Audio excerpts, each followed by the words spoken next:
जय सीताराम। प्यारे साथियों, एक शब्द है आत्मघाती या आत्महत्यारा, जिस पर कि प्रायः बार बार चर्चाएं सुनने को मिलती है। खासकर आज के समय में तो इस पर बहुत बात होती है, क्योंकि आए दिन हमको और आपको यह सुनने को मिलता है, समाचार पत्रों में पढ़ने को मिलता है कि कहीं किसी किसान ने लगान के भय के कारण आत्महत्या कर ली, तो कहीं किसी बालक या बालिका ने परीक्षा के भय के कारण या अपने भविष्य के भय के कारण आत्महत्या कर ली। इसलिए मुझे लगता है कि हम सभी इस शब्द से भली भांति परिचित भी हैं और एक प्रकार से डरते भी हैं कि कहीं हमारे जीवन में भी ऐसी कोई नौबत ना आ जाए कि हमें भी आत्महत्या या आत्मघात जैसा कदम उठाना पड़े। बहरहाल मेरी दृष्टि में तो हम सभी ही आत्महत्यारे हैं, आत्मघाती हैं। लेकिन कैसे, आइए इसको समझते हैं, इस पर विचार करते हैं। प्यारे साथियों, आत्महत्या इस शब्द को जब हम लोग सुनते हैं तब सबसे पहला प्रश्न जो हमारे मन में उठता है वह यही है कि आत्मा की हत्या भला यह कैसे संभव है। क्योंकि आत्मा तो अमर है, सनातन शाश्वत तत्व है, भला उसकी हत्या कैसे की जा सकती है। तो प्रश्न उठता है कि जब आत्मा की हत्या संभव ही नहीं है तो फिर आत्महत्या या आत्मघात जैसा जो शब्द है वह शब्द आया कहाँ से। पर साथियों, मैं इस पर विचार कर ही रहा था कि मुझे ईशावास्योपनिषद का वह सूत्र ध्यान में आया जिसमें कि आत्महत्या के संबंध में चर्चा मिलती है।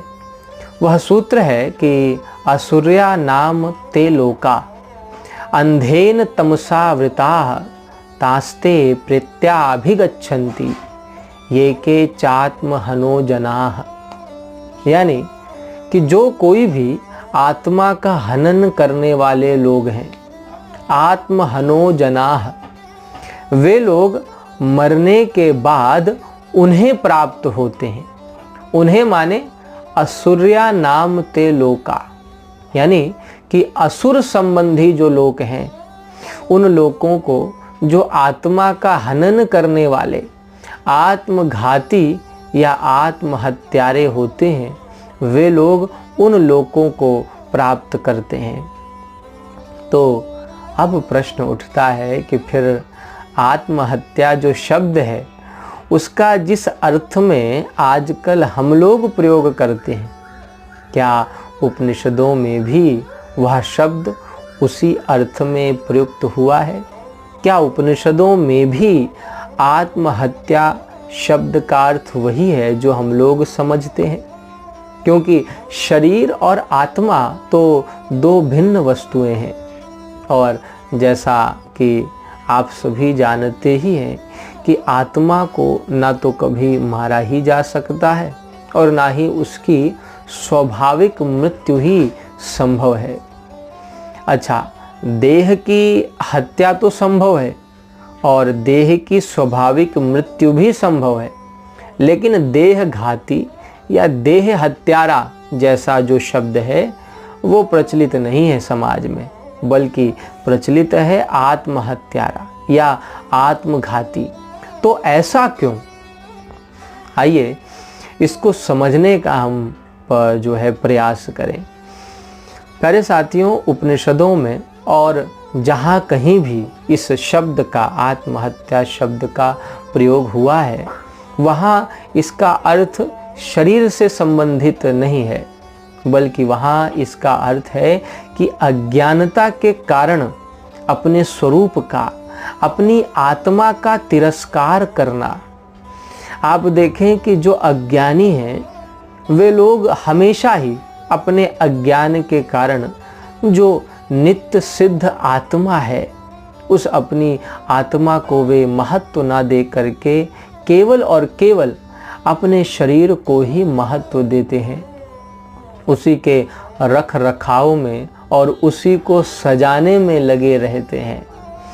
इसलिए इस प्रकार की अज्ञानता के कारण ही वे लोग जो अपनी आत्मा का हनन करते हैं, उसका तिरस्कार करते हैं, उसकी उपेक्षा करते हैं, वे सभी लोग आत्मघाती या आत्महत्यारे ही कहे जाते हैं।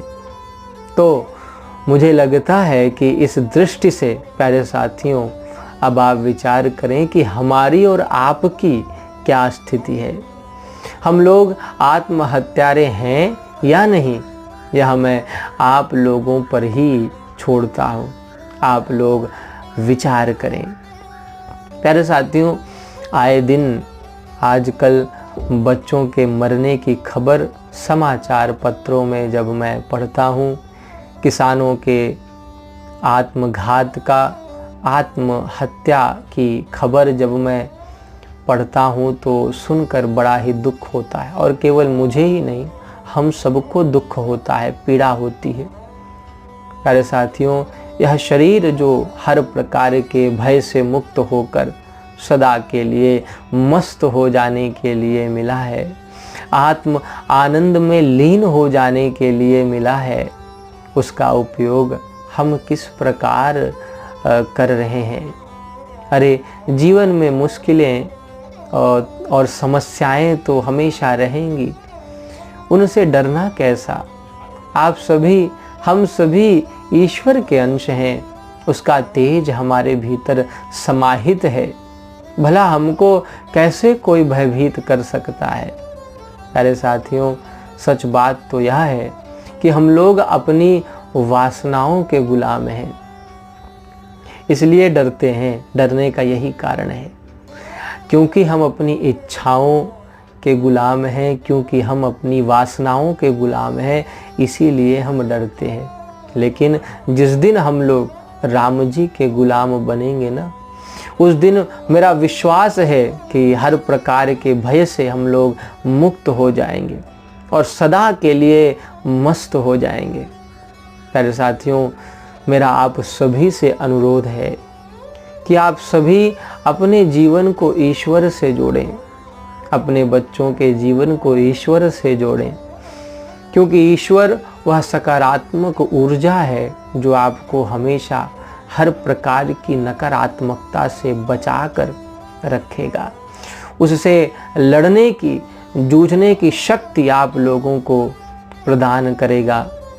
याद रखें कि यह शरीर बहुत सारी वस्तुओं को जुटाने के लिए नहीं प्राप्त हुआ है, बल्कि जो कुछ आपके पास, हमारे पास है, उसमें ही संतुष्ट रहकर भगवान का स्मरण करने के लिए, उनका भजन करने के लिए प्राप्त हुआ है।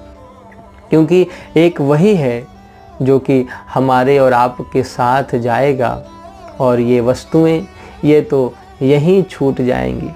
प्यारे साथियों, जो छूट जाने वाली हैं उनके लिए रोना, शरीर को नष्ट कर देना भला कहाँ की बुद्धिमानी है। आप लोग इस पर विचार जो है अवश्य करें और कमेंट के माध्यम से अपने उन विचारों तक, अपने उन विचारों को हम तक अवश्य पहुँचाएं। आपसे फिर मुलाकात होगी अगले किसी वीडियो में। तब तक के लिए जय सीताराम।